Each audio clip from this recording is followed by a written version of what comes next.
সুপ্রিয় শিক্ষার্থীবৃন্দ, আশা করছি ভালো আছো এবং সুস্থ আছো। আজকে আমরা এই ভিডিওতে দ্বিবিভক্তি পদ্ধতি ব্যবহার করে x cos x equal two 0 সমীকরণের একটি বাস্তব মূল 4 দশমিক স্থান পর্যন্ত নির্ণয় করব। মূলত আমরা প্রথম ক্লাসে বলেছিলাম যে দ্বিবিভক্তি পদ্ধতি আর বাইসেকশন পদ্ধতিরই অপর নাম। অতএব প্রশ্নগুলোতে অনেক সময় বাইসেকশন পদ্ধতিও বলা থাকতে পারে অথবা দ্বিবিভক্তি পদ্ধতিও থাকতে পারে। তো এখন বিষয়টা হলো যে তোমাদের প্রশ্নে যেভাবে থাকুক না কেন, নিয়ম কিন্তু একটাই, সিস্টেম কিন্তু একটাই। সো মনোযোগ সহকারে ভিডিওটি দেখবে যাতে করে সুন্দর মতো প্রশ্নগুলোর অ্যান্সার কিভাবে করতে হয় এগুলা বুঝতে পারো। তো আমি প্রথম ক্লাসে বেসিক যে বিষয়গুলো ছিল সেই বিষয়গুলো আলোচনা করছিলাম।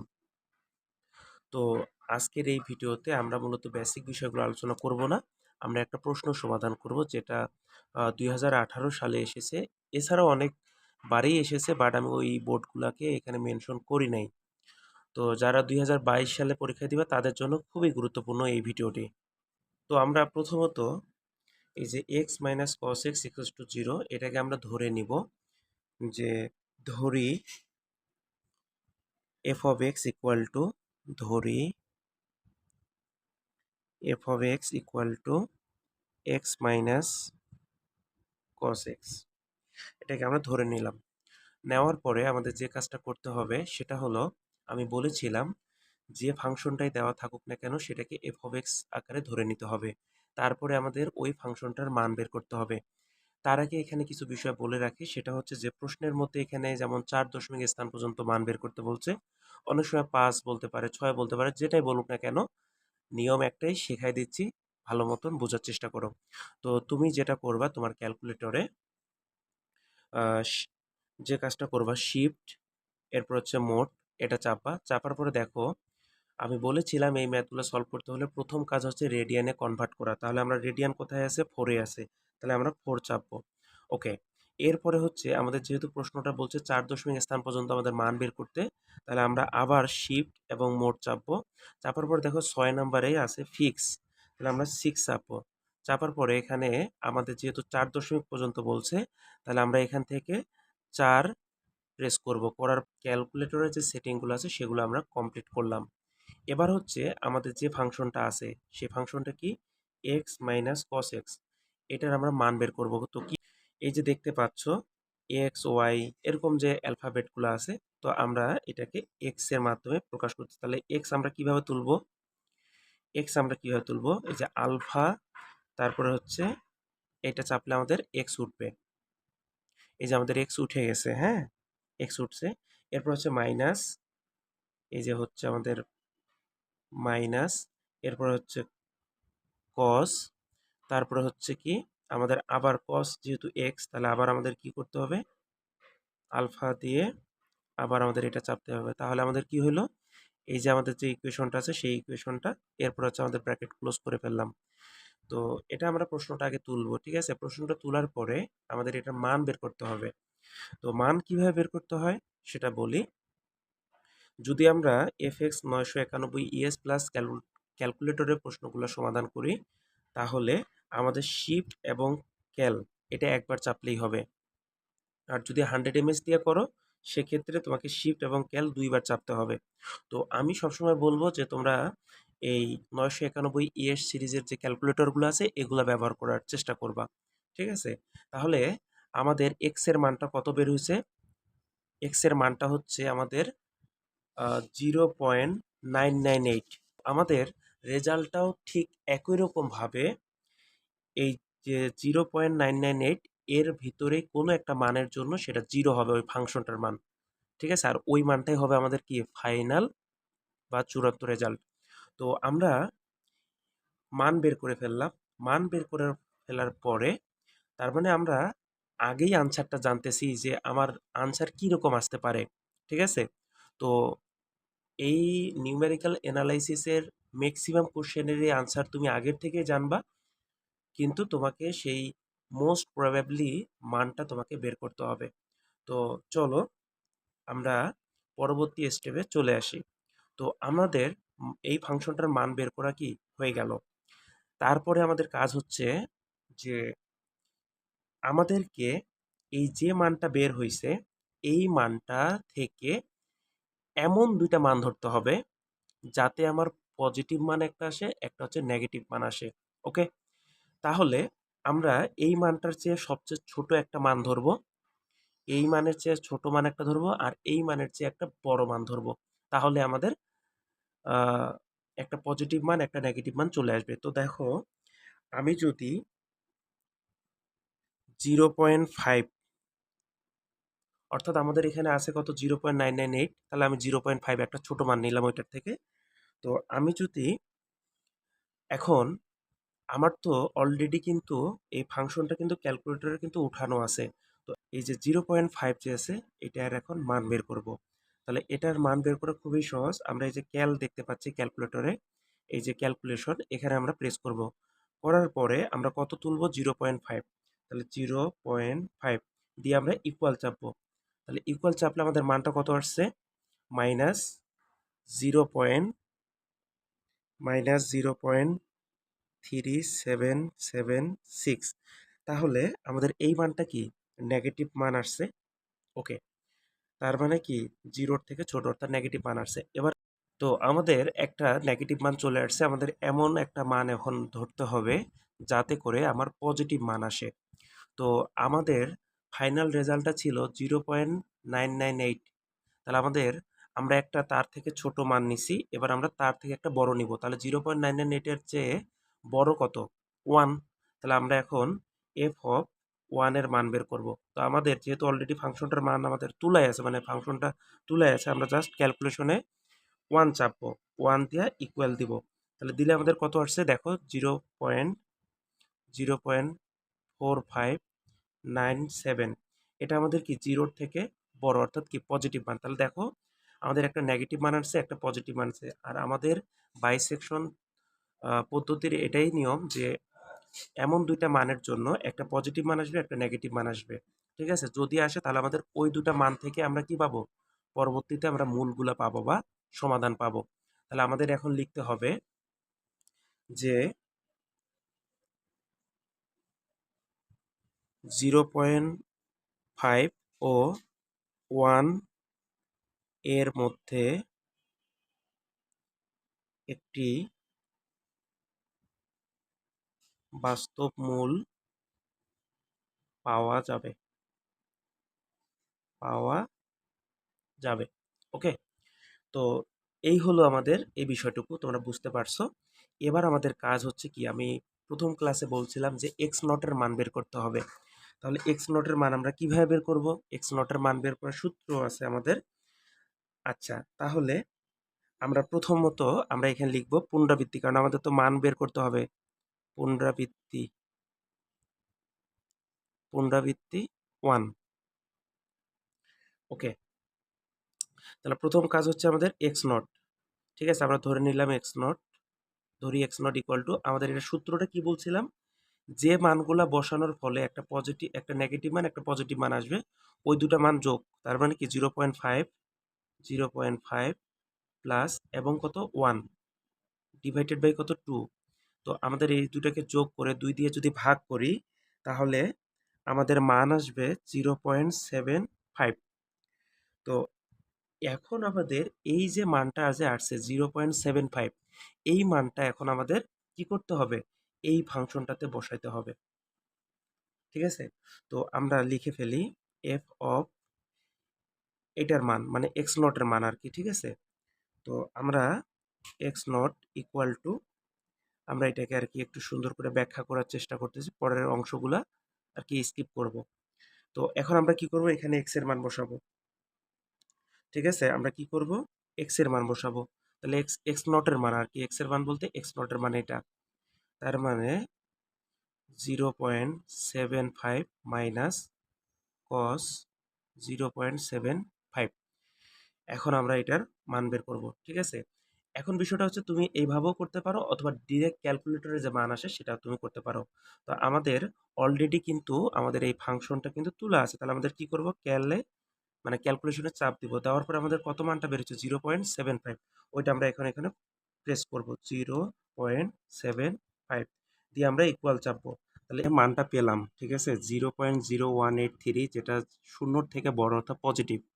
তাহলে আমরা কত মান বসায় আমরা এই পজিটিভ মানটা পাইছি? 0.75, ঠিক আছে। এই মানটা বসানোর পরে আমরা পজিটিভ মান পাইছি। তো এখন আমাদের পরবর্তী মূল হবে কোনটা? এই যে যেমন আগে আমরা লিখছিলাম যে 0.5 এবং 1 এর মধ্যে, এখন আমরা যেটা লিখব যে এখানে যেহেতু পজিটিভ মান আসছে, তাহলে পজিটিভ মানটা অর্থাৎ যে 1 বসে যে আমাদের পজিটিভ মানটা পাইছি, ওইটার পরিবর্তে এখন আমরা কি লিখব? 0.75, ঠিক আছে। তাহলে আমরা আবার লিখব যে সুতরাং আমরা এখন লিখব 0.5 ও 0.75 এর মধ্যে একটি বাস্তব মূল বিদ্যমান, একটি বাস্তব মূল পাওয়া যাবে বা বিদ্যমান, ঠিক আছে। এই কথাটা আমরা লিখবো, এখানে তোমরা লিখে নিবা। ওকে, তাহলে আমাদের পরবর্তী দেখো, আমরা বারবার পুনরাবৃত্তি না লিখে আমরা এটা হচ্ছে ধাপ 1 লিখি, আর এরপরে হচ্ছে ধাপ 2, ধাপ 3, ধাপ 4, এইভাবে আর কি যাবো, ঠিক আছে। পুনরাবৃত্তি বারবার লেখার থেকে তার থেকে ভালো হয়েছে ধাপ এভাবে করো, ঠিক আছে। তাহলে ধাপ 2। তাহলে আমরা এখানে এক্স নটের মান বের করছি, এবার আমরা কি ওয়ানের মান বের করবো? এক্স ওয়ানের মান। এটা কিভাবে বের করে?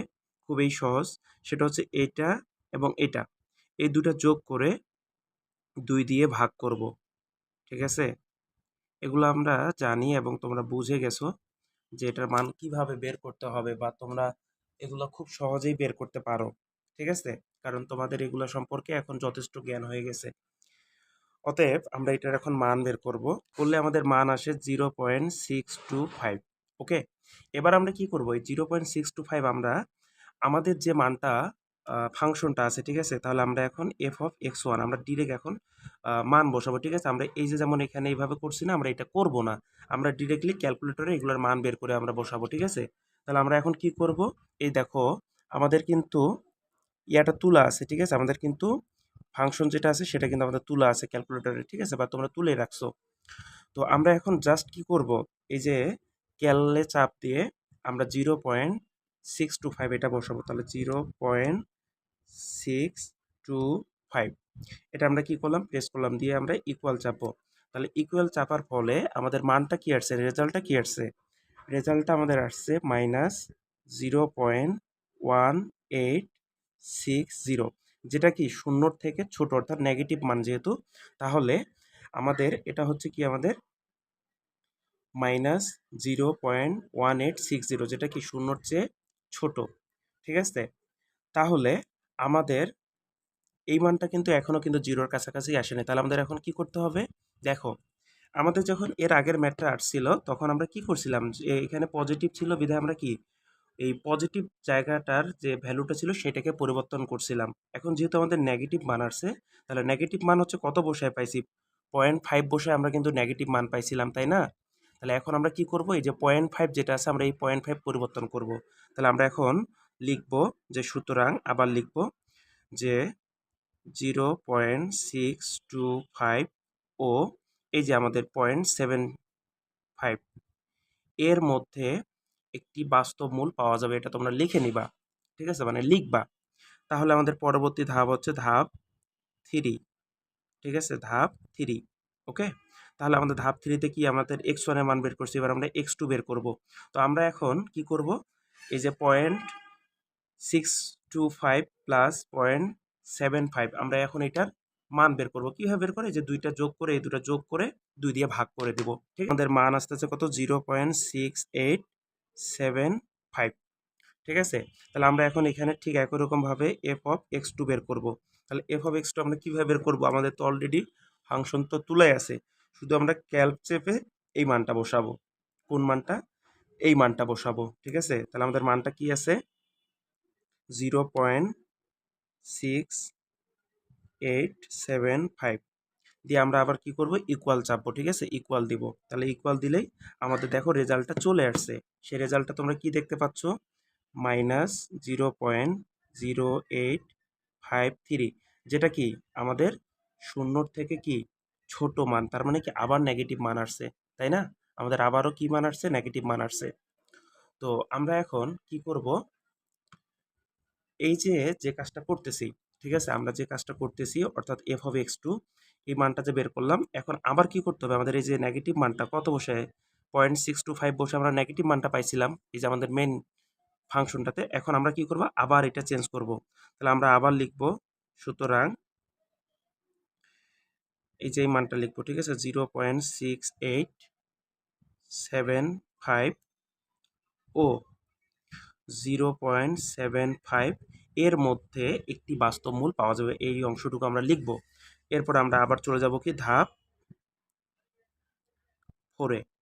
তাহলে আমরা এখানে x3 বের করব। তাহলে x3 কিভাবে বের করে, এই দুটোকে যোগ করে 2 দিয়ে ভাগ, মান আসে আমাদের 0.7188, এটা আসতেছে আমাদের মানটা, ঠিক আছে, ওকে। আচ্ছা, এবার আমরা কি করব, এখান থেকে আমরা এফ অফ এক্স থ্রি বের করব, এফ অফ এক্স থ্রি কি করব, বের করব। তো এগুলো কিভাবে বের করতে হয় এখন তো তোমরা বুঝে গেছো। এখন আমি জাস্ট এগুলোকে আমি লিখে দিয়ে যাচ্ছি, ঠিক আছে, কারণ তোমরা তো অলরেডি বুঝে গেছো এটা কিভাবে করতে হবে, তাছাড়া ভিডিওটা অনেক বড় হয়ে যাবে। তো আমরা এখন এগুলা জাস্ট কি করতেছি, এগুলা এখন কন্টিনিউ করি, ঠিক আছে। তো আমরা এখন এই যে দেখো এফ অফ এক্স থ্রির মান হচ্ছে এটা, যেটা হচ্ছে 0 এর চেয়ে কি ছোট। তাহলে এখন যেহেতু এটা নেগেটিভ মান আছে, তাহলে আমাদের নেগেটিভ ভ্যালুর জন্য যে মানটা সেটা পরিবর্তন হবে। তাহলে আবার আমরা এটা এই লাইনটা লিখবো, আবার আমরা ধাপ 5 লিখে x4 বের করব। আবার আমরা এফ অফ x4 এর মান এটা বের করব, যেটা হচ্ছে কি 0 থেকে ছোট। তাহলে আমরা আবার নেগেটিভ মান যেটা আছে সেটার পরিবর্তন করে আমরা এই লাইনটা লিখবো, ঠিক আছে। এগুলো কিভাবে মান বের করতে হয় তোমরা অলরেডি বুঝে গেছো। তারপরে হচ্ছে ধাপ 6 x5 এর মান বের করব, কিভাবে বের করতে হয় তোমরা জানো। এরপরে হচ্ছে এফ অফ x5 এর মান বের করব, যেটা হচ্ছে কি 0 থেকে বড় অর্থাৎ পজিটিভ মান। যেহেতু পজিটিভ মান, তাহলে সেক্ষেত্রে কি ধনাত্মক মানের জন্য যেটা আছে সেটা আমাদের পরিবর্তন করতে হবে। তো আমরা এখন আবার লিখব যে এত এত এর মধ্যে একটা বাস্তব মূল পাওয়া যাবে। তারপর হচ্ছে আবার আমাদের কি ধাপ 7, এখান থেকে আমরা x6 এর অর্থাৎ এটার মান বের করব আমরা। তারপর আমরা এফ অফ x6 এটার মান বের করব, যেটা কি নেগেটিভ মান আসতেছে। তাহলে যেহেতু নেগেটিভ মান আসতেছে, তাহলে আমাদের নেগেটিভ ভ্যালুটা কি হবে, পরিবর্তন হবে, ঠিক আছে। তাহলে আমাদের এরপরে আবার এই লাইনটা লিখবো আমরা, যে একটা বাস্তব মূল পাওয়া যাবে। তারপর হচ্ছে ধাপ 8, এক্ষেত্রে আমাদের x7 এর মান বের করব। আবার আমরা এফ অফ x7 এর মান বের করে এটা কি 0 থেকে বড় পাবো, তাহলে আমাদের পজিটিভ মানটা পরিবর্তন হবে, ঠিক আছে। তাহলে পজিটিভ মানটা পরিবর্তন হওয়ার পরে আবার আমরা এই লাইনটা লিখবো যে পাওয়া যাবে। এরপরে আমরা আবার বের করব ধাপ 9, অর্থাৎ আমরা মান বের করব x8 এর মান, আবার ওইটা ফাংশন এফ অফ x8 এর মান বের করব। তারপর আবার আমরা যেহেতু নেগেটিভ মান, তাহলে নেগেটিভ মানের জন্য যে পরিবর্তনটা হয়েছে যে এই মানটা পরিবর্তন হয়ে যাবে, যে আবার এভাবে লিখবো। লেখার পরে আমরা আবার ধাপ 10 চলে যাব। এরপর হচ্ছে x9 এর মান বের করব। আবার আমরা সেটার ফাংশনের মান বের করব, করলে আমাদের কি এটা আসে যা 0 থেকে বড়। যেহেতু বড়, তাহলে আমাদের কি ধনাত্মক মানটা পরিবর্তন হবে। তাহলে আমাদের ঋণাত্মক মানটা যা আছে তাই, তাহলে এটা পরিবর্তন হয়ে এই মানটা বসবে, ঠিক আছে। আবার আমরা কি x10 এর মান বের করব, করার পরে এফ অফ x10 এর মান আবার বের করলে এটা আসবে। তাহলে আমাদের আবার এটা লিখতে হবে যে যেহেতু পজিটিভ মান, তাহলে আমাদের পরের মানটা কি হবে, পরিবর্তন হবে। তাহলে আমাদের এটা যা আছে তাই, শুধু পরের মানটাই যে এই জায়গাটার পরিবর্তে এটা লিখবো আমরা। লেখার পরে আবার আমরা লিখবো যে ধনাত্মক বাস্তব মূল পাওয়া যাবে। এরপরে হচ্ছে ধাপ 12, এক্ষেত্রে আমাদের x11 এর মান বের করতে হবে, করলে আমাদের এত আসবে। এরপর আমরা এফ অফ x11 এর মান বের করব, করলে আমাদের দেখো 0.000 চলে আসছে, ওকে। তাহলে দেখো এটা কি আমাদের শূন্য। তাহলে আমি বলেছিলাম যে এফ অফ এক্স এর মান যদি 0 হয়, তাহলেই হবে যে মানটার জন্য 0 হবে ওই মানটাই হচ্ছে আমাদের আনসার বা আমাদের কাঙ্ক্ষিত ফলাফল বা আসন্ন মান। তাহলে দেখো, সুতরাং নির্ণয় আসন্ন মান হচ্ছে কি আমাদের, দেখো তো এই মানটা বসানোর ফলে আমরা কিন্তু এই 0 পাইছিলাম। তাহলে আমাদের এই মানটাই হচ্ছে কি আমাদের মূলত আনসার, ঠিক আছে। তাহলে আমাদের নির্ণয় আসন্ন মান 0.7391, এটাই হচ্ছে আমাদের রেজাল্ট। তো আশা করছি তোমরা বিষয়গুলো বুঝতে পারছো। যদি কোথাও বুঝতে সমস্যা হয় তাহলে অবশ্যই কমেন্ট করবা। সকলে ভালো থেকো, সুস্থ থেকো, দেখা হচ্ছে পরবর্তী ভিডিওতে। আল্লাহ হাফেজ।